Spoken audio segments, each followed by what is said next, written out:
Olá, queridos irmãos e amigos, uma vez mais bem-vindos a este programa de recapitulação da lição da Escola Sabatina. Estamos numa nova semana, na lição número 8, e esta semana nós estamos a estudar a esperança do Novo Testamento.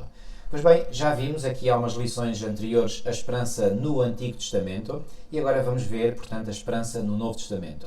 Como é que a esperança na ressurreição e particularmente também na segunda vinda de Cristo animou cristãos ao longo de séculos e séculos. Mas antes de começarmos, vou pedir ao irmão Eloy, como é habitual, de iniciar com uma oração esta nossa reflexão. Abençoa, querido Pai, a exposição da Tua Palavra e que nós possamos compreender, entender e que nós possamos relembrar aquilo que já sabemos e muitas vezes pode estar esquecido. Que possa ser uma verdade nova para muitos que irão ouvir, Senhor. Amém, Abençoa, querido Pai, os raciocínios, a exposição, a explicação da Tua Palavra e que possa ser uma bênção para todos. Te pedimos em nome de Jesus. Amém, Senhor. Amém. Ok, irmão. A esperança do Novo Testamento. Pois bem, esta esperança, como eu disse, é a esperança na ressurreição, não é? Na ressurreição dos mortos que morreram em Cristo, mas ao mesmo tempo também a esperança na segunda vinda de Cristo, porque é precisamente no momento da segunda vinda de Cristo que essa ressurreição acontecerá. Foi ou não foi esta esperança que animou cristãos durante séculos e séculos, ou seja, em todas as fases da história destes 20 séculos de cristianismo? O que nós temos estado a ver até aqui, de facto, é que, para aqueles que não conheciam estes temas, estes assuntos, é que aquilo que a Bíblia diz sobre o assunto é completamente diferente daquilo que o cristianismo tradicional ensina e que muitas igrejas ensinam. E nestas lições que vimos até aqui, nestas últimas 7, nós estamos a ver que temos estado a verificar isso. E agora vamos ver, nesta lição, vamos ver realmente que a esperança do Novo Testamento é a mesma esperança dos homens de Deus, dos homens santos e dos crentes que viveram antes de Cristo, antes de Cristo vir à Terra. Ou seja, nos tempos do Antigo Testamento, a esperança dos crentes, a esperança da igreja daquele tempo, é a mesma da igreja do Novo Testamento. Exatamente. E qual é essa esperança da igreja do Novo Testamento, que era a mesma esperança do Antigo Testamento? E nós vamos ver isso mais em pormenor ao vermos cada dia da semana. Essa esperança é a ressurreição, é a saída da sepultura, é a segunda vinda de Cristo e é a vida eterna. E nós vamos ver que para eles no passado e para nós, e para os cristãos desde o tempo de Cristo até hoje, e na Bíblia, e no Novo Testamento, nos ensinos dos apóstolos, nós vamos ver que a esperança deles é a saída da sepultura, a saída da sepultura. Eles, quando morrem, os crentes, quando morrem, não estão no céu, mas estão na sepultura. Essa saída da sepultura será na segunda vinda de Cristo. E essa saída da sepultura na segunda vinda de Cristo dará início à vivência, digamos assim, da vida eterna num ambiente completamente diferente, que será o céu e depois a nova terra, e num corpo também completamente diferente, Exato. modificado, transformado por Deus. Então, estas três coisas andam juntas. Ressurreição, segunda vinda de Cristo, vida eterna. Exato. Esta era a esperança do Antigo Testamento e é a esperança do Novo Testamento que nós vamos ver. Exatamente. Nós vimos essa esperança do Antigo Testamento na lição número 4, agora estamos na lição número 8, portanto, sobre a esperança do Novo Testamento, e o irmão já disse tudo, portanto, a esperança é exatamente a mesma, portanto, há uma sintonia total, perfeita, não é? Neste assunto, como aliás em qualquer outro assunto, portanto, entre aquilo que o Antigo Testamento diz e o Novo Testamento diz, por uma razão muito simples. Os autores foram, todos eles, quer os autores do Antigo Testamento, quer os autores do Novo Testamento, inspirados pelo mesmo Espírito Santo e, portanto, falaram em plena sintonia uns com os outros. Agora, respeitando à lição de sábado, a nossa lição até introduz alguns pensamentos interessantes e nós, por exemplo, se prestarmos bem atenção, nós vemos que Abraão, Enoque e os heróis da fé, conforme está escrito em Hebreus, no capítulo 11, versículo 39 e 40, eles tinham a noção de que não iriam herdar a promessa de um novo corpo num novo ambiente que é a nova terra. Não iriam receber essa herança até que chegasse o tempo de nós recebermos a nossa. Ora bem. Nós, quando dizemos nós, é aqueles que iriam ainda viver no futuro. Exatamente. Eles tinham essa noção. E Hebreus capítulo 11, versículo 39 e 40, portanto, eles sabiam que não iriam receber a recompensa celeste até os do futuro receberem a sua recompensa celeste. Só depois é que iriam todos juntos receber a recompensa celeste. Eles tinham perfeitamente a noção disso. E este é um argumento muito forte. É um argumento muito forte. Mesmo, é muito forte mesmo. Abraão tinha essa noção, Enoque, todos os patriarcas do Antigo Testamento. E também eles tinham noção, como nós já vimos, que a alma não é imortal e consciente após a morte, que não nos foi dado uma alma imortal e eterna que sobrevive à morte. Eles tinham consciência que quando morressem, eles estariam ali, na sepultura, no Sheol, não é? E que apenas aqueles, e no Novo Testamento nós vamos ver que apenas aqueles que estão em Cristo terão a vida eterna. Ora, se todos fossem, se todos continuassem a ter a consciência após a morte, a Bíblia não diria que, ou seja, se a imortalidade já era algo inerente à alma humana, não é? Então todos aqueles que morrem, sejam bons, sejam maus, estão a viver, continuam a viver, continuam conscientes. E a Bíblia diz não, que a vida eterna, a consciência após a morte, ou seja, a vida eterna só começa na segunda vinda de Cristo. E só é para aqueles que têm Jesus, que têm o Filho de Deus, para aqueles que aceitam Jesus como Salvador. Só esses é que terão a vida eterna. E o Novo Testamento é bem claro sobre isso. Claríssimo. Então, se eu não tiver Jesus, eu não tenho a vida eterna. Então, se não há vida eterna sem Jesus, então, e os outros que não têm Jesus, também estão já a viver a vida eterna? Não estão. É que se... Não têm Jesus, têm a vida eterna. Exatamente. Ou seja, a salvação não é universal. Exatamente. A vida eterna não é universal. A salvação não é universal. E este é um pensamento que percorre todo o Novo Testamento. E isto é muito importante, que isto ajude-nos a abrir os olhos e ver que não é assim a vida após a morte, logo após a morte, não é? A oferta da salvação, essa sim, é universal. Porque Cristo oferece a salvação a todos, sem exceção, não é? Mas quem toma efetivamente posse dessa salvação, pois bem, infelizmente é uma minoria comparativamente à população que tem vivido neste planeta ao longo dos séculos. Okay? Agora, um outro ponto que eu queria aqui enfatizar é o seguinte: se a alma fosse de facto imortal, então de certo modo nós já tínhamos em nós mesmos a vida eterna, não é? Isso. E portanto não precisaríamos de Cristo para ter a vida eterna, quando a Bíblia, e particularmente o Novo Testamento, que é o que estamos a falar no âmbito da lição desta semana, é muito enfática em dizer que só temos vida eterna em Cristo. Em Cristo. Pronto, exatamente. Portanto, e repare, aquele texto que é o texto mais conhecido de todos os cristãos, João 3,16. Porque Deus amou o mundo de tal maneira que deu o seu Filho unigénito, para que todo aquele que nele crer não pereça. Não pereça. O que é que o verbo perecer quer dizer? Não desapareça. Não deixe de existir. Mas se houvesse uma alma imortal, então de certo modo a nossa vida existiria para sempre, não pereceria.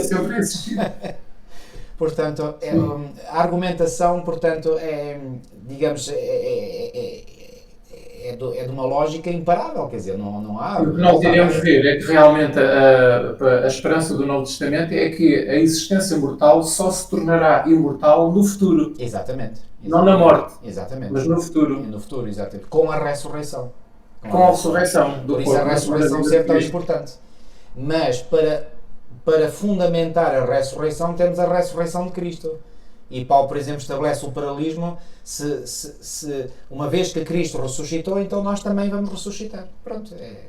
Bom, no fundo, estamos a repetir alguns conceitos que já afirmámos em lições anteriores, mas isto é tão essencial, é tão fundamental à fé cristã, que nunca é demais nós enfatizarmos aquilo que para nós, enfim, creio que já é mais do que óbvio e é para muitos, graças a Deus, não é? Mas vamos avançar. Resta-nos ver agora os versículos que nós vamos ver em domingo, segunda, terça, quarta e quinta, e vamos ver os versículos que comprovam exatamente isto que nós dissemos, não é? Exatamente. Ora bem, gostei desta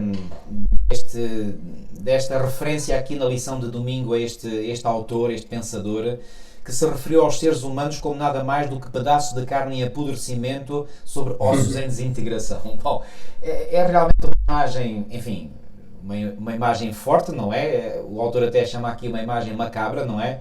Mas, do ponto de vista estritamente humano, puramente humano, isto é a verdade dos factos, não é? Quer dizer, porque a nossa carne está em degradação, não é? Claro que se degrada ainda mais no momento da morte, não é?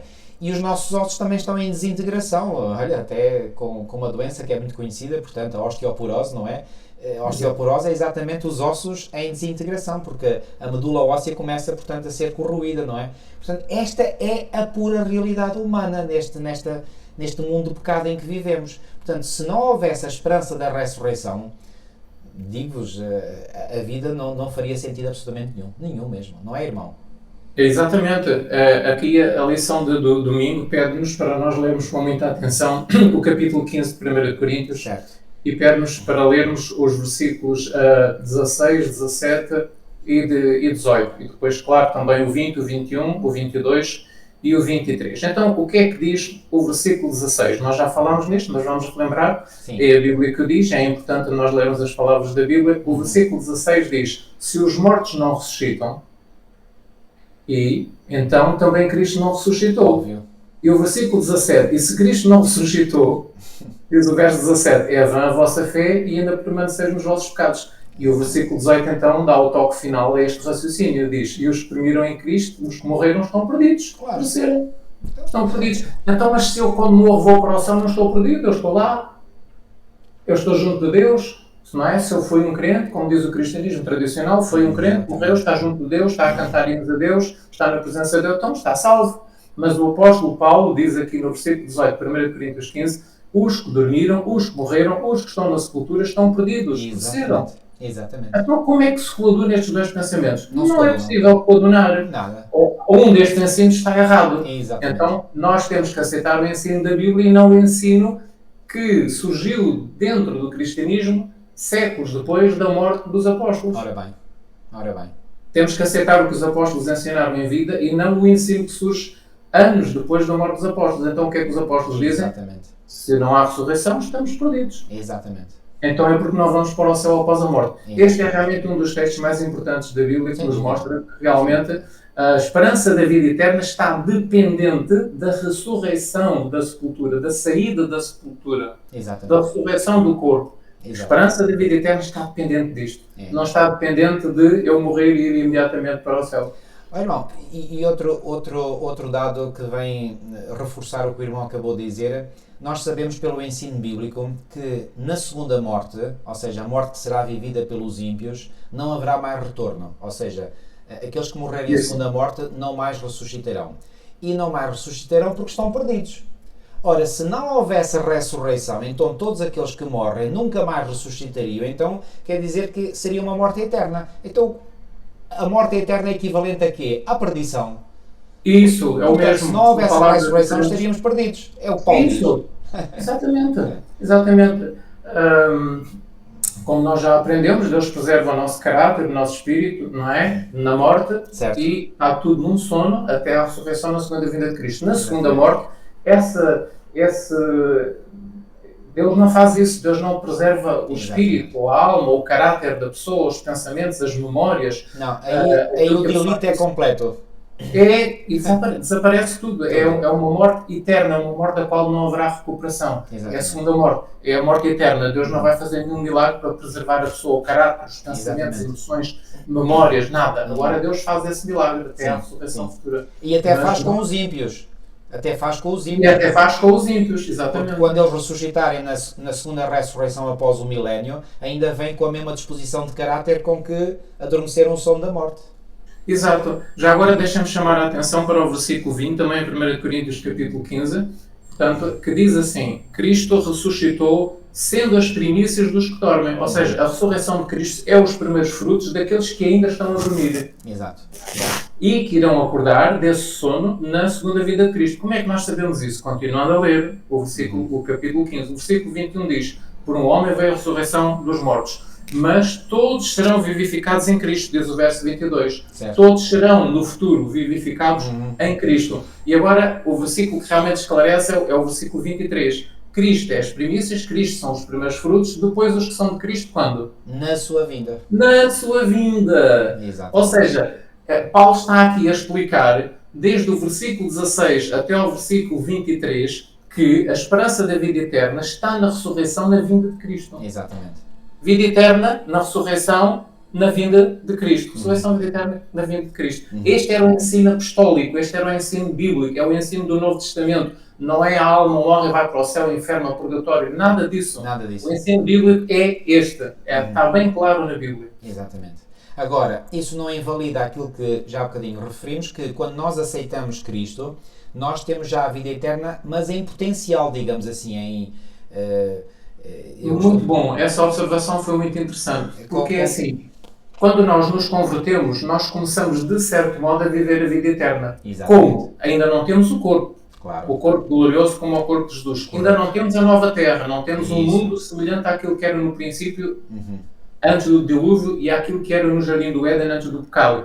Ainda não temos esse ambiente, ainda não temos esse corpo, ainda não estamos na presença dos anjos, ainda não estamos a conversar com os habitantes dos mundos, ainda não estamos a conversar com o Pai, porque a Bíblia diz que nós veremos o Pai face a face. Ainda não estamos a conversar com Jesus, mas já temos uma coisa, o que é? É o Espírito de Cristo em nós. Exatamente. E quem tem o Espírito de Cristo começa a viver a vida eterna. Isso. É o princípio da vida eterna. Exatamente. Esse Espírito Santo no crente, o Espírito de Cristo no crente, é o princípio da vida eterna. Exatamente. Depois há uma interrupção, digamos, há um momento de stand-by, que é o momento da morte, mas depois tudo volta ao que era.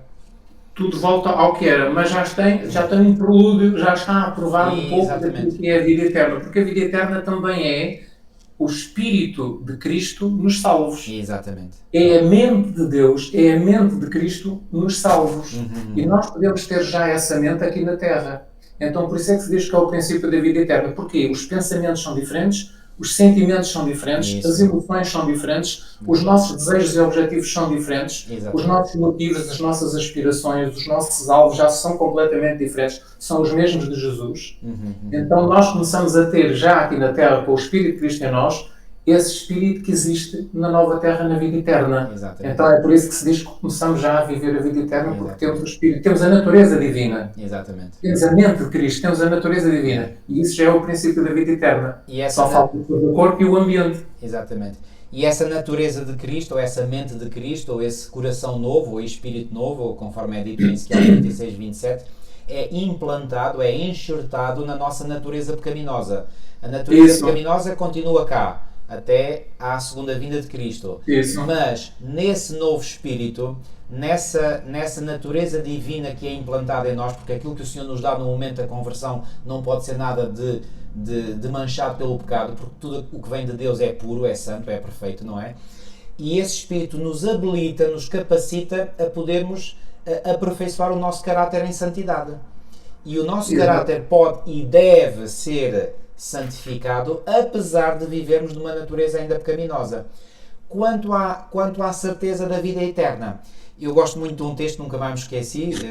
Eu ouvi o pastor Ernesto Ferreira, que me marcou muito na minha vida, no meu percurso espiritual, um dia mencionar o texto de Romanos capítulo 8 e versículo 24, quando ele citou este texto que diz o seguinte: porque na esperança fomos salvos.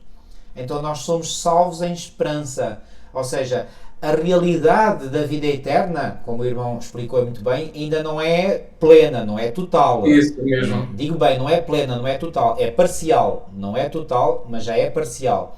Mas é na esperança que nós somos salvos, ou seja, já temos a esperança de que vamos viver a vida eterna, porque estamos em Cristo. Exatamente. Aqueles que estudaram os comentários de Ellen White esta semana encontraram lá este texto que eu vou ler agora. Cristo tornou-se numa mesma carne connosco para nos podermos tornar num mesmo espírito com Ele. É em virtude desta união que havemos de ressurgir do sepulcro, Isso. não apenas como manifestação do poder de Cristo, mas porque mediante a fé, a sua vida, a vida de Cristo, se tornou na nossa. Os que veem a Cristo no seu verdadeiro caráter e o recebem no coração, têm a vida eterna. É por meio do Espírito que Cristo habita em nós. E o Espírito de Deus recebido no coração pela fé é o princípio da vida eterna. Exatamente. Então isto é extraordinário, porque aqui nós vemos realmente alguém inspirado por Deus, a serva do Senhor. Deus lhe mostrou e ela compreendeu que é por meio do Espírito que Cristo habita em nós, e o Espírito de Deus recebido no coração pela fé é o princípio da vida eterna. Ou seja, começa-se a viver já, quando nos convertemos a sério, genuinamente, porque há conversões que não são genuínas, mas na conversão genuína, quem passa por ela começa a viver a vida eterna. É o princípio da vida eterna. Porquê? Porque tem o Espírito de Deus, porque tem o Espírito de Cristo que habita no crente. A vida de Cristo se torna na vida do crente. Então começa a viver a vida eterna. Isto está escrito na Meditação Matinal Maranata de 1977, aqui diz 76, mas eu acho que é 77, na página 307. E é muito bonito isso. Paulo usa, por exemplo, a expressão nós que temos as primícias do Espírito. O que é que isso quer dizer? Exato, Portanto, exato. as primícias do Espírito já são a certeza, a garantia da vida eterna. Aliás, o texto que serve de versículo áureo para a lição desta semana é o texto de 1 de João 5, 11 e 12, que diz exatamente isto, e o testemunho é este, que Deus nos deu a vida eterna e esta vida está no seu Filho. Isso. Reparar que aqui o verbo estar não está no futuro, está no Está no presente presente. indicativo. Está no seu Filho. Quem tem o Filho tem a vida, não diz terá a vida, tem a vida. E quem não tem o Filho de Deus não tem a vida. Portanto, como Ellen White diz, é o princípio da vida eterna. Exatamente. Portanto, quem recebe a Cristo genuinamente como seu Salvador pessoal já iniciou o processo da vida eterna. Já iniciou o processo da vida eterna, é isso mesmo. É isso mesmo. Muito bem, irmão. Vamos então avançar com a nossa recapitulação da lição. A lição de segunda-feira, portanto, fala da certeza, da esperança, que é uma certeza da segunda vinda de Cristo. E, portanto, porquê que fala aqui desta certeza da segunda vinda de Cristo? Porque, já dissemos, mas voltamos a repetir, porque a ressurreição é um acontecimento que terá lugar a quando da segunda vinda de Cristo. E, portanto, a segunda vinda de Cristo é um acontecimento absolutamente essencial para que haja essa ressurreição. E, portanto, essa esperança da sua vinda iminente, como diz aqui muito bem, impulsionou a missão da Igreja Apostólica e encheu com esperança a vida de inúmeros cristãos ao longo dos séculos. E é interessante que o autor aqui cita 4 textos, portanto, do livro do Apocalipse, onde vem a expressão eis que venho sem demora. A primeira expressão está em Apocalipse 3:11, no contexto da Igreja de Filadélfia, não é? Que é uma igreja que... Porquê a Igreja de Filadélfia? Porque a Igreja de Filadélfia representa também aquele período da história em que a esperança na segunda vinda de Cristo despertou novamente. Porquê? Isso. Porque a esperança de Cristo esteve, digamos assim, enterrada durante séculos. Isso. Muito bom. E porquê que esteve enterrada durante séculos? Precisamente porque a ideia da imortalidade da alma entrou dentro da Igreja cristã. Então, repara, há aqui uma interação entre estes dois conceitos. Repara, a igreja primitiva, a Igreja Apostólica, mantinha a esperança e a certeza da segunda vinda de Cristo e da ressurreição dos mortos nessa segunda vinda. E havia amor fraternal. E havia amor fraternal, exatamente. O que é que acontece? Quando a heresia da imortalidade da alma entrou dentro da Igreja, não é? A partir do 2º, 3º séculos da era cristã, essa ideia da imortalidade da alma minou literalmente a ideia da segunda vinda de Cristo, porque, repare, de certo modo isto faz alguma lógica. Se é verdade, que não é, mas assumindo que é verdade, que quando alguém morre vai diretamente para o céu, que necessidade há que Cristo venha do céu a esta terra buscar aqueles que morreram se eles já estão no céu? Isso. Então, essa ideia da imortalidade da alma eclipsou da mente dos cristãos a ideia da segunda vinda de Cristo. A verdadeira doutrina do Novo Testamento. Exatamente. Resultado, quando agora na primeira metade do século XIX a esperança da segunda vinda de Cristo é ressuscitada, digamos assim, Isso. não demorou muito para que a ideia da imortalidade da alma acabasse por ser sepultada.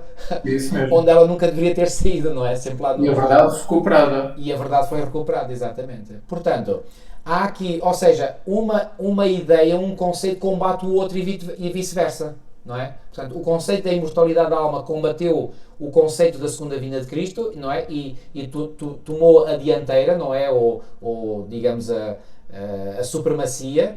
Mas quando a ideia da segunda vinda de Cristo veio novamente acima, a ideia da imortalidade da alma teve que ir para baixo, ou seja, teve que desaparecer. E é sempre assim ao longo da história, é sempre assim. Quando surge um erro, uma verdade desaparece. Quando surge a verdade, o erro desaparece ao longo da história. É estes altos e baixos. Exatamente. Ok. Aqui, por exemplo, como é que nós sabemos? Nós já acabámos de ver na lição anterior, na lição do domingo, que este era o ensino do apóstolo Paulo. E o ensino de Jesus também é bem claro no Novo Testamento. Se nós abrirmos a Bíblia em João, no capítulo 14, versículos 1 a 3, nós vemos claramente que Jesus diz, no versículo 2, eu vou preparar-vos lugar na casa do meu Pai. Isso. Jesus diz no versículo 2, eu vou à casa do meu Pai preparar lugar para vocês. E no versículo 13 ele diz, e depois eu voltarei e vos levarei comigo. e vos levarei comigo. Ou seja, vemos que a nossa esperança realmente é a segunda vinda de Jesus para depois estarmos com Deus, não é? Na vida eterna. E o apóstolo Pedro, nesta lição de segunda-feira, também não só temos o texto de Jesus Cristo, que ele vai preparar lugar e volta e leva-nos novamente com ele. O Pedro também diz, na sua segunda carta, no capítulo 3, versículo 4 e 9, ele diz-nos também, o versículo 4, aliás, ele chama isso a promessa da sua vinda. Isso. Ou seja, a promessa da sua vinda. Portanto, o ensino de Pedro era a segunda vinda de Jesus. E diz que é algo prometido, que Jesus prometeu. E no versículo 9 ele diz, não retarda a sua promessa. Isso. De modo que ele menciona 2 vezes a palavra promessa. E não diz e deixe-me aqui só interromper para dizer, e não diz o apóstolo Paulo que tantas quantas são as promessas de Deus, tantas tem nele o sim. Então, exato. Se Cristo prometeu que iria voltar, então ele vai voltar e a promessa não falha. Isso, exatamente, é uma promessa. Ele diz que é uma promessa no verso 4 e diz que é uma promessa no verso 9. Exatamente. E no verso 9 ele diz, ele é longânimo para connosco, não querendo que alguns se percam, mas que todos venham a arrepender-se. É por isso que, por vezes, pode parecer que a vinda de Jesus está atrasada, mas não está demorada, mas no fundo o que Deus quer é que as pessoas se salvem. Isso. Ele é longânimo, ele é longânimo, não é? E isto é muito importante. Pronto, nós sabemos que já aconteceram coisas parecidas, até na história da Igreja Adventista, não vamos agora falar nisso, talvez haja uma oportunidade no futuro, mas nós sabemos que há textos que nos dizem, isto para os Adventistas do sétimo dia, que conhecem bem a nossa história, está escrito, por exemplo, que a segunda vinda de Jesus Cristo poderia ter acontecido alguns anos depois de 1844. E poderia também ter acontecido alguns anos depois de 1888. Não vamos entrar em pormenores, ficará para uma lição futura, certo. Mas vemos aqui 2 ocasiões em que Deus adiou, digamos, a sua vinda para uma ocasião futura, porque algo ainda não estava pronto, algo ainda não estava preparado, a igreja ainda não estava pronta. E então Deus vai adiando a sua vinda. Mas vemos aqui, de facto, que Pedro diz que existe esta promessa e que ela chama-lhe este dia da segunda vinda de Cristo no versículo 10. No versículo 10, aqui, não é? Em 2 Pedro capítulo 3, ela chama-lhe o dia do Senhor. Exatamente.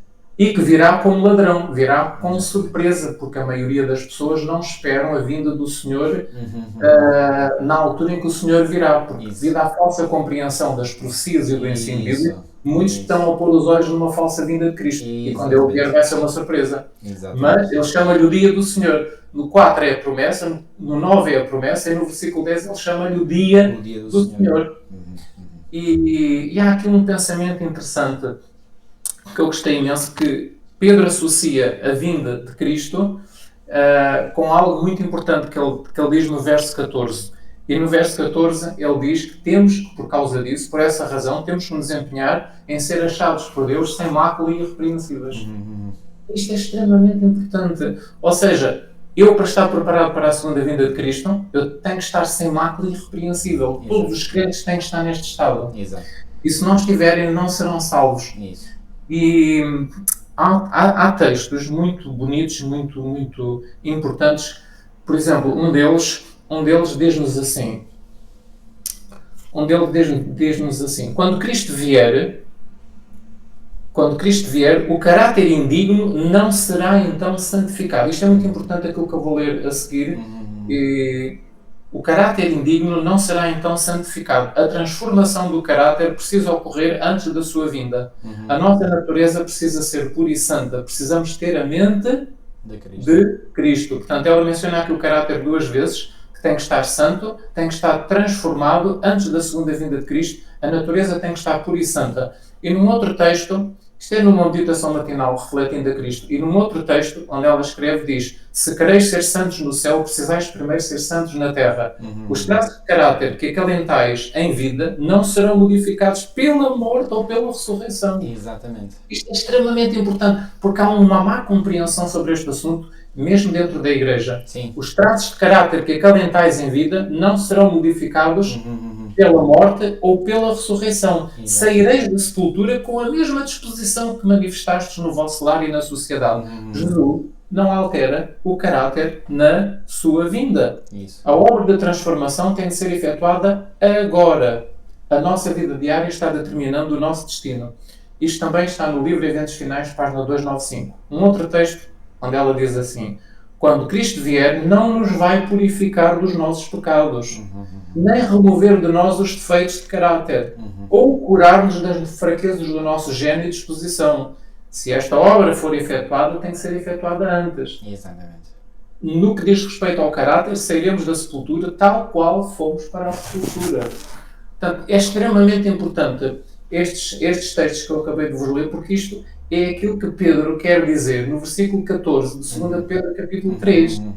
Temos que ser achados sem mácula e irrepreensíveis. Isto para os adventistas é extremamente importante. Nós que temos os últimos acontecimentos dentro de nós, que somos a última geração, em princípio, não é? Então temos uma responsabilidade muito grande de alcançarmos este alvo, de estarmos sem mácula e irrepreensíveis. Porque, se morrermos, o caráter não vai ser mudado depois disso. Exatamente. E quando Jesus vier, também não vai fazer a transformação do nosso caráter, é só o corpo. Exatamente. Exatamente. Por isso é que Paulo diz também em Romanos 8 que aguardamos a redenção do nosso corpo. Isso, só o corpo. Só o corpo, Só exatamente. o corpo. O caráter tem que estar pronto. Há uma passagem de Ellen White em Mensagens Escolhidas, volume 3, página 360, que diz: aquele que não tiver suficiente fé em Cristo para acreditar que Ele pode guardar de pecar, não tem a fé que lhe dará a entrada no reino de Deus. Exatamente. Pai, irmão, repitam-me, por favor, esse Portanto, trecho. Mensagens Escolhidas, volume 3, Mensagens Escolhidas, volume 3, página 360. Vamos ouvir novamente, que é extremamente importante. Portanto, aquele que não tem fé suficiente em Cristo para acreditar que Ele o pode livrar de pecar, não tem a fé que lhe dará a entrada no reino de Deus. Eu, quando li esse texto, há uns anos atrás, eu tremi. E, ao mesmo tempo, percebi a responsabilidade que está em cima de nós e qual é o alvo que Deus realmente pretende de nós. Porque é realmente impressionante este texto. É. Agora, alguns dirão, e já ouvi isto muitas vezes, dizer: mas nós somos salvos pela graça. Mas é óbvio que somos salvos pela graça. Mas isso é a obra da graça. Exatamente. Isso é a obra da graça. Agora, para eu ter essa graça, ou seja, para a graça ser efetiva em mim, eu tenho que ter consciência das minhas falhas, dos meus defeitos herdados e cultivados, levá-los em confissão ao Senhor e permitir que Ele me transforme. E a graça faz isso. E a graça aí faz isso, exatamente. Faz isso. Mas eu tenho que fazer a minha parte. E é Exato. isso muitas vezes que não é compreendido, talvez não seja bem compreendido por alguns, que pensam que não, se eu acreditar naquilo que Jesus fez, eu tenho a salvação. Não basta só ter esse tipo de crença. Porque, como diz Tiago, os demónios também creem e tremem, não é? Portanto, eu tenho que ter crença em Cristo, sim, mas essa crença em Cristo tem que se transformar em algo, ou seja, tem que me levar à ação, tem que me impulsionar à ação, eu tenho que fazer a minha parte. E se eu não fizer a minha parte para permitir que o Espírito mostre quais são os meus defeitos de caráter, os meus pecados não confessados, para poder confessar, para poder colocar tudo sob a ação da graça, essa graça não me valerá de nada. Portanto, é o caráter que é extremamente importante. Exatamente. Estar modificado, o gênio, a disposição, o caráter, ter uma mente diferente, a mente de Cristo. É isso que está a determinar o nosso destino. Não esqueçamos isso. Isso determina o nosso destino. Ou para a vida eterna ou para a morte eterna. Exatamente. Por isso, irmãos, eu vou dar aqui uma dica muito prática que me tem sido de grande utilidade na minha vida, que é o seguinte: quando nós temos consciência de pecados, ou melhor, quando o Espírito Santo traz à nossa recordação pecados passados, nós devemos imediatamente... Eu, pelo menos, faço isso. Eu estou a dar esta dica, mas, obviamente, que cada um é livre de agir desta forma ou de outra. Enfim, o Espírito de Deus pode, talvez, agir de uma outra forma, ou revelar as coisas de uma outra forma, digamos, à mente da pessoa. Mas eu, pessoalmente, Paulo Manuel Nobre Cordeiro, eu vejo as coisas desta maneira. Quando o Espírito me traz à minha consciência, à minha memória, coisas erradas que eu fiz no passado, eu não perco mais tempo. Eu vou imediatamente ao Senhor pedir perdão por esses pecados que eu cometi. E quando eu peco no momento atual, eu vou ao Senhor para não permitir que esse pecado, que muitas vezes, ou quase sempre, começa na mente, não é? Porque tudo começa na nossa mente, não é? Isso. para que esse pecado não levede, não é? E não venha a contaminar o resto da minha mente, eu imediatamente tenho que atacar logo o mal pela raiz. E atacar o mal pela raiz é levar, como diz Paulo em 2 Coríntios 10:5, todo o pensamento cativo à obediência a Cristo. Isso, cativo. Todo o pensamento cativo. E nós temos que fazer isso no momento em que Deus nos traz a atenção a essas coisas, porque se não o fizermos, a consciência começa a ficar cauterizada e já não fazemos depois. Exatamente. Temos que fazer de imediato. E o Senhor vai revelando a pouco e pouco as coisas que estão mal, para nós irmos colocando diante do Senhor e pedirmos o poder, a força para vencermos e para pedirmos o perdão. Então temos que ir fazendo a pouco e pouco à medida que Deus revela. Exatamente. E se a nossa mente está iluminada pela lei de Deus, não é? Que é a norma suprema do caráter de Deus, então nesse caso nós sabemos muito bem o que é errado e o que não é, ok? Nós quando somos assaltados pelas tentações do inimigo, porque ele continua a nos assaltar com as suas tentações, nós sabemos imediatamente se o pensamento que assaltou a nossa mente é bom ou mau. Se é um pensamento que viola a lei de Deus, é mau. Isso é garantido, não é? Se é um pensamento que não viola nenhum mandamento da lei de Deus, pois bem, então é um bom pensamento, é óbvio, não é? Portanto, a lei de Deus é que é, digamos, é a norma, é a bitola que me faz a mim saber se aquilo que vem à minha mente vem de Deus ou se vem do inimigo, se é bom ou se é mau. É a norma, é a bitola. E eu tenho que ter essa norma na minha mente. Sem essa norma eu estou perdido. Eu estou a navegar num oceano sem limites. Não sei o que é certo, o que é errado. É o que acontece com muitas pessoas. Depois fazem as suas próprias normas, depois mudam as normas, depois uma coisa que era pecado hoje, amanhã já não é, e vice-versa. E é assim que a humanidade tem vivido, quer dizer, completamente, digamos, à deriva, moralmente falando, não é? É isso mesmo. Por exemplo, a pedofilia, que hoje é muito falada contra, e ainda bem, porque é um pecado, e um gravíssimo pecado, não é? Mas houve sociedades no passado, nomeadamente no Império Romano, que a pedofilia era aceita. E aliás, até há hoje tentativas de legalizar a pedofilia. Então o que é que isto mostra? Portanto, que a humanidade anda ao sabor do vento, digamos assim, quer dizer, umas vezes consideram as coisas como erradas, outras vezes consideram que já não é errado. Por exemplo, a homossexualidade já foi considerada uma disfunção mental na DSM, que é a Bíblia dos psiquiatras, digamos assim, depois deixou de ser, e eu pergunto-me, então porquê que antes era e depois deixou de ser? Quer dizer, então uma doença antes era doença e depois já não é? Quer dizer, portanto, qual é o critério aqui? Bom, o critério aqui não é nenhum, quer dizer, é apenas uma escolha de um conjunto de psiquiatras, não é? Que são aqueles que formam, digamos, o comitê que dirige, digamos, que faz esse DSM, que tem vindo a aumentar. Portanto, para nós cristãos, o critério moral por excelência tem que ser a lei de Deus. Tem que ser a lei de Deus. A lei de Deus é que é, digamos, é o que aclara tudo, é o fio. É a norma, é o padrão, é a norma. É a bitola, pronto. É a bitola, é isso mesmo. E juntamente com a lei de Deus, que isso está tudo condensado aí, é toda a Bíblia, é aquilo que é a palavra de Deus que está na Sagrada Escritura. E, portanto, a minha preparação para a segunda vinda de Cristo é nada mais, nada menos do que eu colocar o meu caráter em plena conformidade com essa bitola. Isso, exatamente, perfeitamente. E para isso eu preciso desesperadamente da graça de Deus. E é aí que a graça entra. Porque a graça é poder. Exatamente. A graça é poder. Olha, costuma-se dizer muitas vezes que a graça é favor imerecido. Não está errado, está certo, mas não é só isso. A graça é favor imerecido, mas é também poder para vencer. Exatamente. Poder para transformar, poder para renovar, não é? Poder para fazer um novo nascimento, poder para fazer a santificação. Exatamente. É poder, graça é poder, não só o favor imerecido. Bom, e esse favor imerecido é o poder também. Nós não merecemos esse poder. Não merecemos esse poder, exatamente. É isso mesmo. Muito bem, irmão. Ok, vamos avançar para a lição de quarta-feira. E aqui na lição... É terça, acho que é terça. Ok, terça. Ok, sim. Então... Aqui na lição de terça, portanto, Jesus faz referência... portanto, em João 6, portanto, Jesus estava a discursar na sinagoga em Cafarnaum e o autor aqui diz 3 vezes, mas são 4. Aliás, depois no comentário do dinamizador, vem lá dizer na página 91 que são 4 vezes.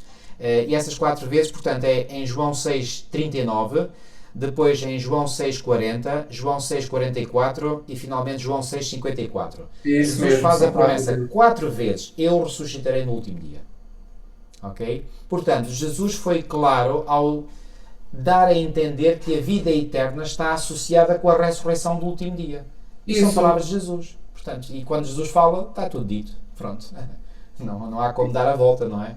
Exatamente. A única diferença das 3 vezes e das 4 vezes é que são apenas três vezes nestes versículos que Jesus relaciona a ressurreição com a vida eterna. Ou seja, começaremos de facto a desfrutar com o novo corpo, no novo ambiente da vida eterna, na vinda de Jesus, no chamado último dia. São as palavras que Jesus utiliza em João capítulo 6, no versículo 39, no versículo no versículo 39, no versículo 40 e no versículo 54. Ele diz último dia. 39, 40, 44 e 54. Ele usa 4 vezes a palavra último dia, mas só utiliza 3 vezes a palavra vida eterna. E essas 3 vezes que utiliza a palavra vida eterna é, de facto, no versículo 40, aquele que crê no Filho de Deus tem a vida eterna e eu o ressuscitarei no último dia. Estão aqui ligadas as 3 coisas, a vida eterna com a ressurreição e com o último dia, não é? Perdão, tinha aqui só de um lado. E temos também, mas já agora vamos analisar estes Já agora, irmão, aqui na versão Almeida Revista e Atualizada, que é a versão mais clássica em utilização no Brasil, portanto, a expressão é sempre a mesma no versículo 39, 40, 44 e 54. Eu vou ler. Eu ressuscitarei no último dia. Vou ler o versículo todo. E a vontade de quem me enviou é esta, que nenhum eu perca de todos os que me deu, pelo contrário, eu o ressuscitarei no último dia. Versículo 40. De facto, a vontade de meu Pai é que todo o homem que vir o Filho e nele crer tenha a vida eterna. E eu o ressuscitarei no último dia. Versículo 44. Ninguém pode vir a mim se o Pai que me enviou não o trouxer, e eu o ressuscitarei no último dia. Versículo 54. Quem comer a minha carne e beber o meu sangue tem a vida eterna, e eu o ressuscitarei no último dia. Portanto, são 4 menções. Eu o ressuscitarei no último dia. Portanto, Jesus aqui dá esta garantia de que, agora, claro, ele fala aqui da vida eterna, claro, por exemplo, no versículo 47, em verdade vos digo, quem crê em mim tem a vida eterna. Não diz terá, tem. Tem, uma vez, portanto, exatamente. Consoante o que João vai dizer naquele texto 1 de João 5, 11 e 12 que lemos há pouco. Mas, neste contexto aqui, portanto, Jesus associa então a vida eterna com a ressurreição no último dia. Isto é que é extremamente importante nós percebermos isso. Jesus não associa a vida eterna no momento da morte, em que nós vamos para o céu, mas associa a vida eterna com a ressurreição, no último dia. No último dia. Ou seja, e depois ele... Portanto, nós sabemos pelos ensinos de Jesus que isto se refere à sua segunda vinda aqui à Terra. Exatamente. Não é? Este último dia. Isto é que é importante. A vida eterna está ligada à ressurreição, no capítulo 6 de João. A vida eterna está ligada à vida eterna, à ressurreição, e está ligada depois também à ressurreição no último dia. Exatamente. Vida eterna é no último dia, a ressurreição é no último dia. Só aí nós começamos de facto a desfrutar num novo corpo, num novo ambiente, a vida eterna, mas só quando Jesus vier pela segunda vez. Aí, não vamos para o céu após a morte. Exatamente. Aí a vida eterna é que começa na sua plenitude. Na sua plenitude. Exatamente. E ele fala na vida eterna, por exemplo, no versículo 27, fala na vida eterna no versículo 33, no 35, se bem que ele não utiliza a palavra eterna, mas utiliza a palavra vida, mas pelo contexto do versículo nós sabemos que quando Jesus diz vida, está-se a referir à vida eterna. Exatamente. Não é? Exatamente. Então, no verso 27, no verso 33, no verso 35, no verso 39, quando ele diz nenhum se perca, o meu Pai não quer que nenhum se perca, ou seja, que não perca a vida eterna. Exatamente. Depois no verso 40, vida eterna. No verso 44, no verso 47, vida eterna. No verso 50 também, não perece, não deixará de ter a vida eterna. E depois no verso 51, viverá eternamente.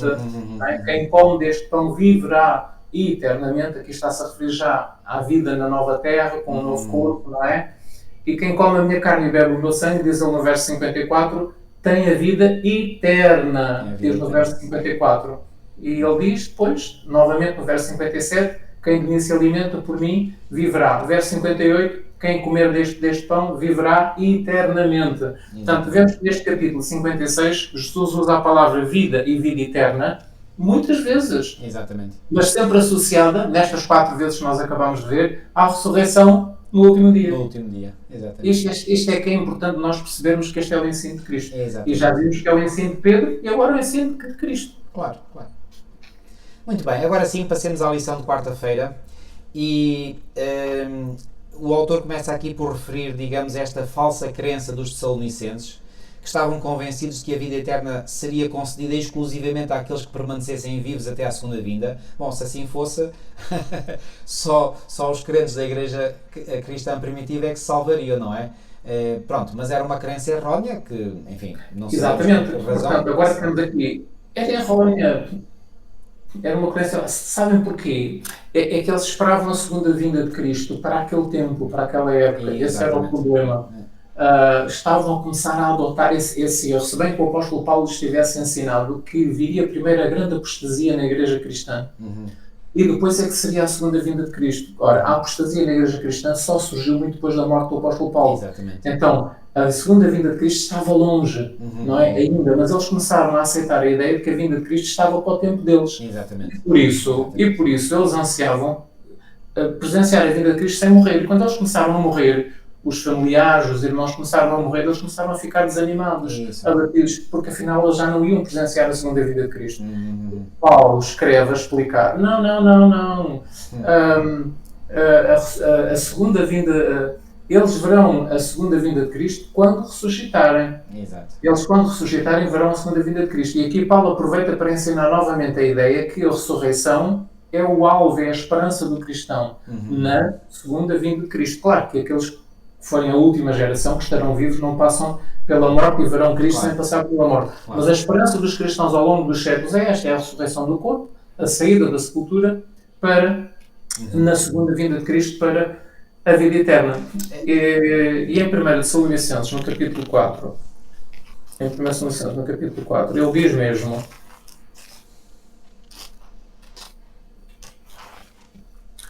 Ele diz mesmo no versículo 14, se queremos que Jesus morreu e ressuscitou, assim também aos quem Jesus dormem, Deus os tornará a trazer com ele.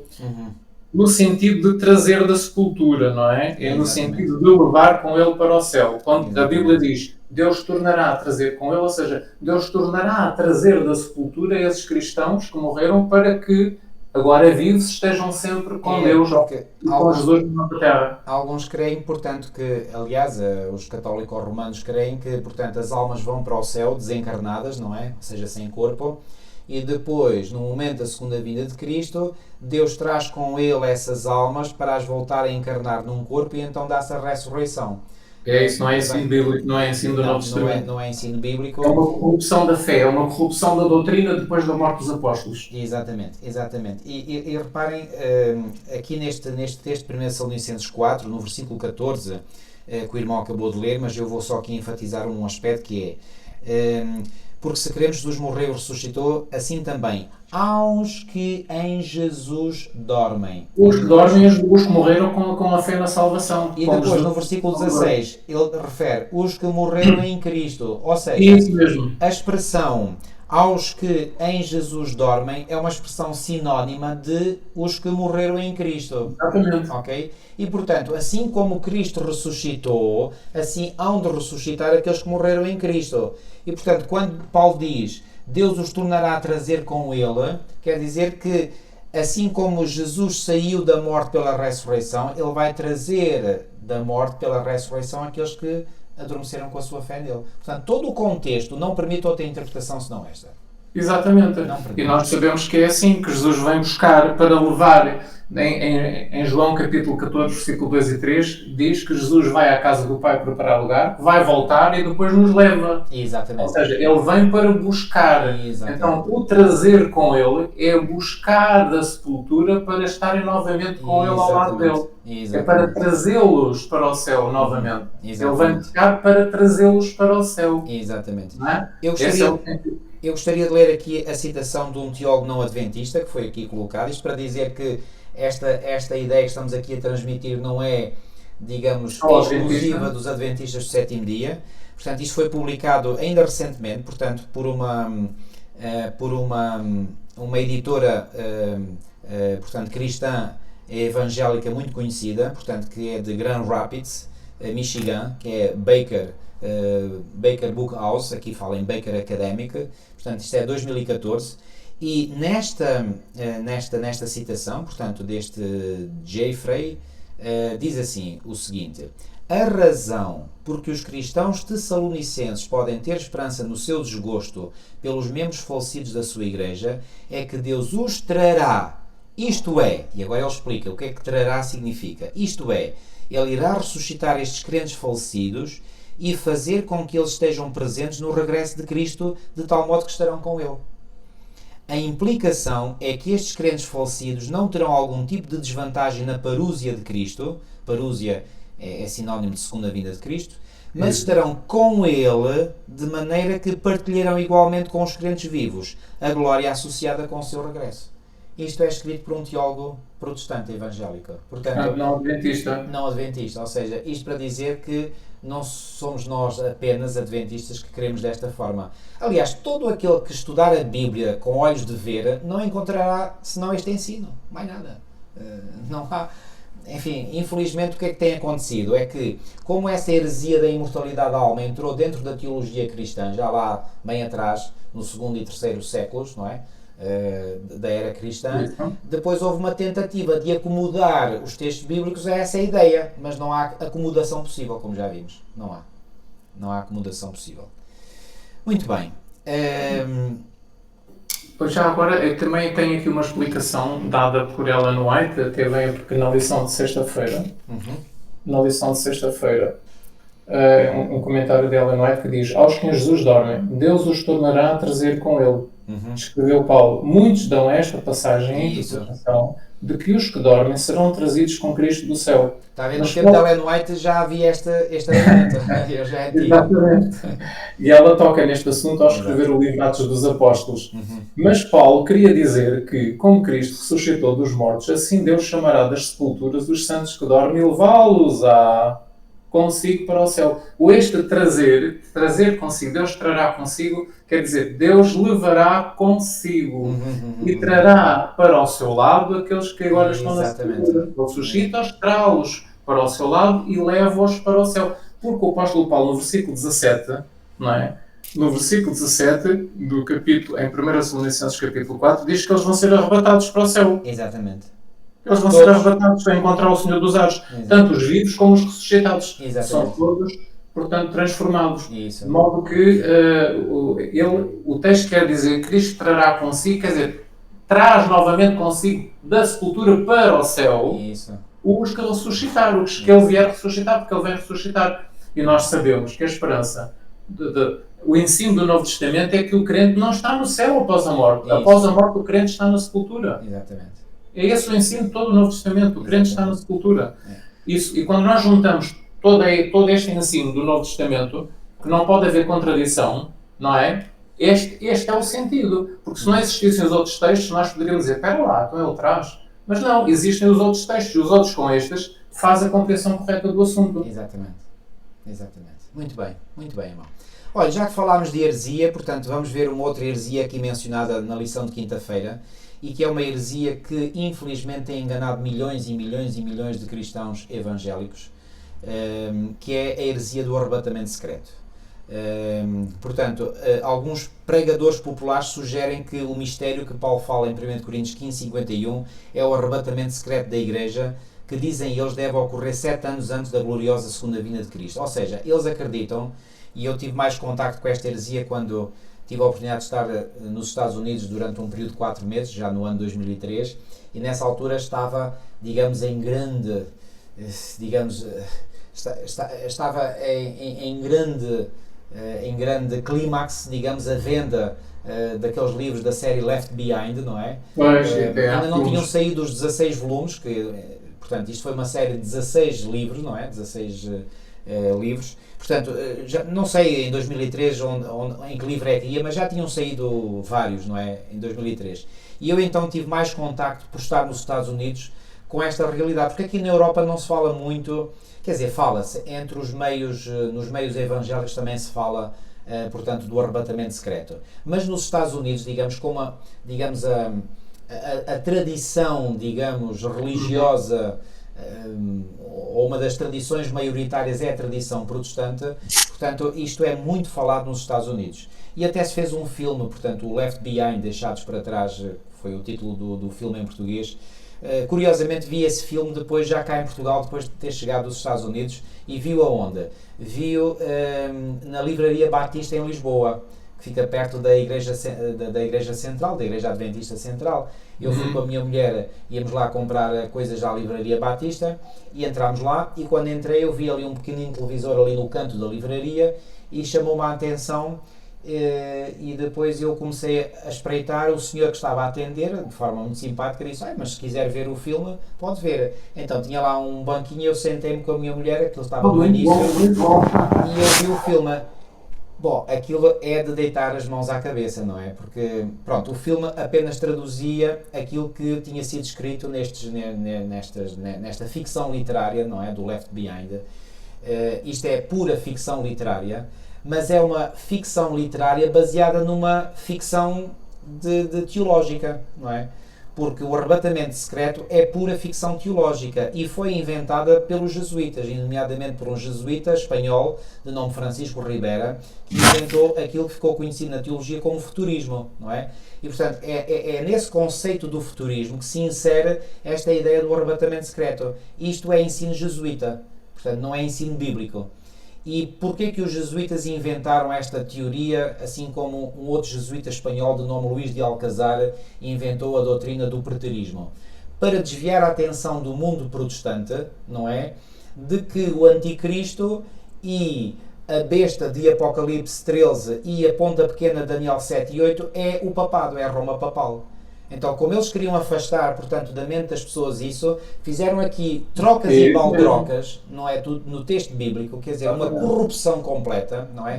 Mas fizeram isto com, entre aspas, uma certa classe, para que quem seja ignorante das Escrituras, digamos, engole esta teoria como sendo muito bíblica, porque ela está revestida de textos bíblicos. Mas textos bíblicos estão, digamos, se contradizem uns aos outros, e, portanto, estão travestidos. Portanto, esta é uma teoria, digamos, de origem diabólica, claramente, porque Satanás é mentiroso e pai da mentira. E o que é certo é que esta doutrina foi fabricada, digamos, nos laboratórios de Roma e, durante bastante tempo, não conseguiu entrar nos meios protestantes. Sabe quando é que começou a entrar? Eu estudei isto um bocadinho a fundo, depois a gênese de toda esta teoria ou doutrina do arrebatamento secreto e do futurismo. Só entrou nos meios protestantes no século XIX. E para mim isto não foi por acaso. Quando os protestantes rejeitaram o ensino bíblico da segunda vinda de Cristo, que foi pregado intensamente nos Estados Unidos e não só, em várias partes do mundo, e se deu grande ênfase, quando os protestantes rejeitaram essa luz, então aí abriu-se a porta para eles para aceitar erros. E foi aí que o erro do arrebatamento secreto começou a entrar nos meios protestantes. Exatamente, aí começou a queda de Babilónia, que se completará num futuro próximo. Exatamente. E que está profetizado no capítulo 18 de Apocalipse. Exatamente. Que, portanto, cairá por completo quando tiver dado a todas as nações do vinho da doutrina. Exatamente. Sabe, irmão, há aqui também outros dados históricos que já agora eu vou recapitular muito rapidamente. Quando a nação de Israel, face à presença e ao ministério de Jesus Cristo nesta terra, rejeitou evidências tão claras, tão cristalinas de que Jesus era o verdadeiro Messias, portanto, quando a nação eleita, foi eleita por Deus, não quero aqui, digamos, escamotear esta verdade. Portanto, quando essa nação eleita foi confrontada com a presença em pessoa e com o ministério e com as obras de Cristo, e mesmo assim rejeitou essas evidências, a Igreja, portanto, Israel, a nação eleita, selou a sua apostasia. Ok? E acabou, e essa apostasia, portanto, foi selada no ano 34 da era cristã, quando eles, portanto, deram a morte, portanto, pronunciaram a sentença de morte sobre Estevão. Ok? Pois bem, transcorremos uns séculos para a frente, e quando eclodiu a Reforma Protestante, e através da Reforma Protestante, homens guiados pelo Espírito de Deus não estavam isentos de erro, mas que apresentaram muitas e grandes verdades da Palavra de Deus, apresentaram essas verdades e a Igreja estabelecida, a Igreja Católica Romana, rejeitou essas evidências da verdade, nomeadamente através do Concílio de Trento, a Igreja Católica nesse momento selou por completo a sua apostasia. Não quer dizer que não estivesse já em apostasia, já estava, obviamente, mas aí selou. Vejam quanto Deus é misericordioso. Quando finalmente as igrejas surgidas da Reforma Protestante rejeitaram a mensagem do Advento na primeira metade do século XIX, selaram também a sua apostasia. Isto para mim faz-me estremecer. Porque a rejeição da verdade leva à apostasia. Aliás, Paulo, em 2 Tessalonicenses, aqui no capítulo 2, quando fala daqueles que não aceitaram o amor da verdade para serem salvos. E o que é que acontece? Repare, por exemplo, versículo 10, 2 Tessalonicenses 2:10. E com todo o engano da injustiça para os que perecem, porque não receberam o amor da verdade para se salvarem. Quem não recebe o amor da verdade, quem não tem amor pela verdade, vai perecer. Acaba por acontecer o que está no verso 11. Exatamente. O verso 11 diz: e por isso Deus lhes enviará a operação do erro para que creiam a mentira. Como é que eu Deus permite a operação do erro para que creiam a mentira. Eu interpreto este texto da seguinte maneira: quando Deus vê que as pessoas rejeitam a verdade e tantas evidências da verdade, é como se Deus dissesse: olha, queres acreditar na mentira? Pronto, acredita. Pronto, está à vontade, és livre. Mas qual é a consequência? Vamos ler o versículo 12 ainda. Versículo 12, isso mesmo. Para que sejam julgados todos os que não creram a verdade, antes tiveram prazer na iniquidade. Esta é a razão pela qual as pessoas rejeitam a verdade, porque a verdade, em algum momento, vem, digamos, revelar a iniquidade em que vivem. E as pessoas não querem deixar a iniquidade e por isso rejeitam a verdade. Porque a verdade incomoda. Deleitam-se nela, como se deleitam nela, acabam por rejeitar a verdade e não dar crédito à verdade. E este é o problema, e serão julgados precisamente por isso. Exatamente. Ou seja, porque amam a iniquidade, a verdade incomoda-os, em algum ponto. Isso. Como a verdade os incomoda, rejeitam a verdade, ou pelo menos parte da verdade. Ao rejeitarem a verdade, estão abertos ao erro. É isso mesmo, excelente, é isso mesmo. E isto tem sido a experiência de muitas pessoas individualmente e tem sido a experiência de comunidades religiosas. Que, repito, temos vários exemplos na história. Temos o próprio povo de Israel, em primeiro lugar. Depois temos a igreja cristã, não é? Que se apostatou, não é? Mas que consolidou a sua apostasia quando rejeitou a reforma protestante. E depois temos as próprias igrejas protestantes que consolidaram também a sua apostasia, não é? Ao rejeitarem a verdade bíblica da segunda vinda de Cristo. E esse acontecimento em meados do século XIX é aquilo a que se refere o capítulo 14 de Apocalipse com a mensagem do segundo anjo, que caiu pela Babilónia. Agora, esse refere-se ao século XIX. Há muitos que atualmente não sabem disto. E por isso é que é necessário haver um alto clamor no mundo inteiro para que a mensagem da verdade completa chegue a todos os cantos do mundo. E quando as pessoas tiverem ouvido a verdade na sua plenitude e rejeitarem essa verdade, então aí cada um terá tomado a sua decisão. E quando cada um terá tomado a sua decisão, o tempo da graça encerra-se. Termina, exatamente. Não adianta Cristo continuar no santuário, já todos tomaram a sua decisão. Já todos tomaram a sua decisão. E mesmo que o Senhor adiasse por mais tempo, por dias, por meses, por anos, até por décadas, o tempo da graça não valeria de nada, porque as decisões estão tomadas e são irreversíveis. Quer a favor, quer contra Cristo. E que são irreversíveis. Sabem que há uma maneira muito interessante de perceber porque é que são irreversíveis? Porque quando eles forem ressuscitados 1000 anos depois da segunda vinda de Cristo, a Bíblia diz-nos que eles continuarão com os mesmos sentimentos de luta contra Deus. Exatamente. De rebelião e luta contra Deus. Exatamente. Ou seja, não houve mudança nenhuma. O facto de terem a oportunidade de sair novamente da sepultura. Exatamente. Não é? E então pensam em tomar a Nova Jerusalém que está diante deles.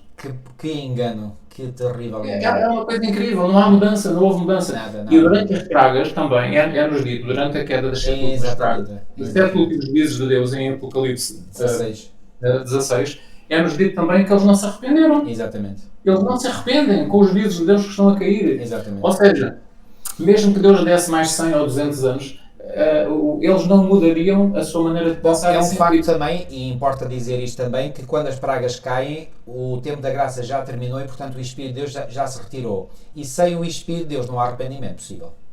Pois, também. Portanto, não há arrependimento, porque o Espírito Santo é que provoca o arrependimento. Então, mas quando 2, 4...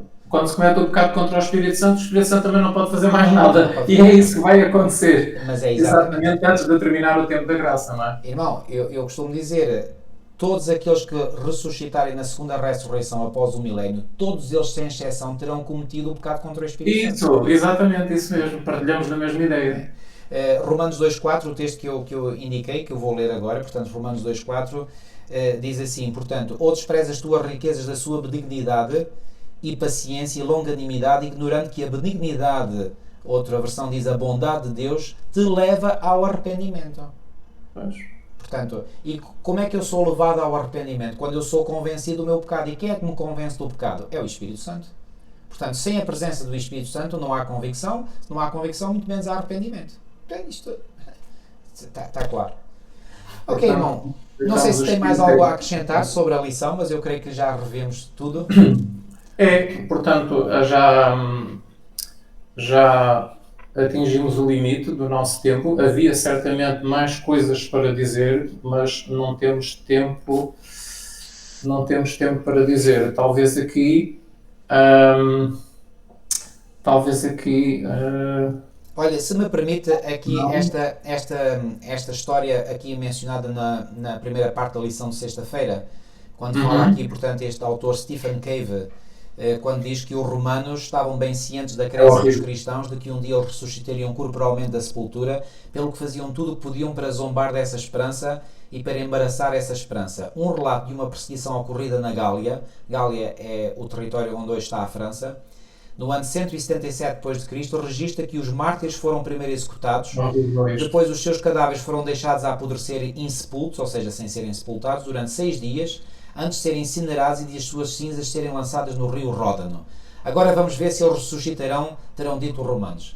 Bom, isto revela uma pura ignorância destes romanos, não é? Porque o que quer que façam com o corpo, não é este corpo que vai para o céu, não é com este corpo que o Senhor irá ressuscitar os santos, portanto será com um novo corpo, não é? Paulo é claro em 1 Coríntios 15, já falámos sobre isso, portanto que aquilo que é semeado, ele usa esta alegoria da sementeira, aquilo que é semeado tem que morrer para, portanto, sair dali novo fruto, não é? Portanto, este corpo, quando eu morrer, façam com o meu corpo o que quiserem, cortem-no às postas, andem com ele a rastejar pelas ruas, deitem-nos aos tubarões, façam o que quiserem, que isso a mim não me aquece nem me arrefece, ou a mim ou qualquer outra pessoa. Portanto, Deus não precisa deste corpo desgraçado, deste corpo que vai apodrecer para fazer a ressurreição. A ressurreição é o poder de Deus, desse Deus que mantém o universo pelo seu poder. Então, se Deus consegue manter o universo pelo seu poder, se Deus conseguiu ressuscitar o seu Filho da morte, então não tem poder para ressuscitar aqueles que morreram com a sua fé em Cristo. Quer dizer, isto é tão óbvio, tão claro, tão evidente que, enfim... É interessante, já agora que estamos a falar na ressurreição e no corpo, Deus consegue, como nós já vimos em lições anteriores, ir buscar pessoas que morreram há milénios, não é? Pessoas que viveram antes do dilúvio, e nós sabemos que as sepulturas desses já nem sequer existem, foi tudo revolvido com o dilúvio, não é? Exato. Mas Deus consegue ir buscar porque tem de facto o pó dessas pessoas, tem o ADN dessas pessoas. O registro. Tem o registro e tem o ADN, tem o código genético para que a pessoa seja exatamente a mesma. Mas há aqui um texto do Espírito de Profecia que diz que Deus mudará o nosso corpo vil, modelando conforme o seu corpo glorioso.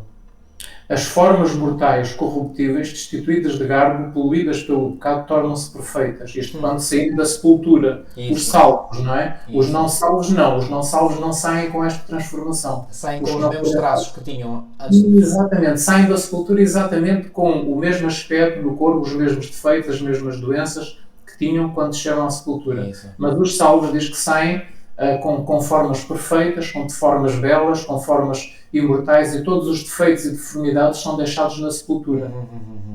Outra coisa interessante é que, apesar de ser um corpo perfeito, muito mais formoso, os traços característicos de cada pessoa continuam a ser reconhecíveis quando acontecer a saída da sepultura. Há um outro texto que diz que o corpo ressurreto do Salvador, a sua postura, a sua maneira de estar, os seus acentos, o seu falar, tudo era familiar aos discípulos. Exatamente. Então depois diz que reconheceremos os nossos amigos como os discípulos reconheceram a Jesus. Mesmo que tenham sido deformados, degenerados pela doença ou desfigurados nesta vida mortal, contudo, no corpo ressurreto e glorificado, ser-lhes-á perfeitamente preservada a identidade individual. Exatamente. E reconheceremos-o no rosto, Uhum. brilhante com a luz que irradia da face de Jesus, os traços fisionómicos daqueles que nós amamos. A nossa identidade pessoal é preservada na ressurreição. Tanto o nosso caráter, o nosso espírito, como também a nossa forma. Não é? Exatamente.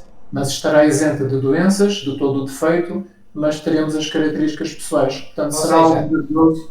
Ou seja, eu vou reconhecê-lo totalmente e vou exclamar: Oh irmão, você está tão mais bonito!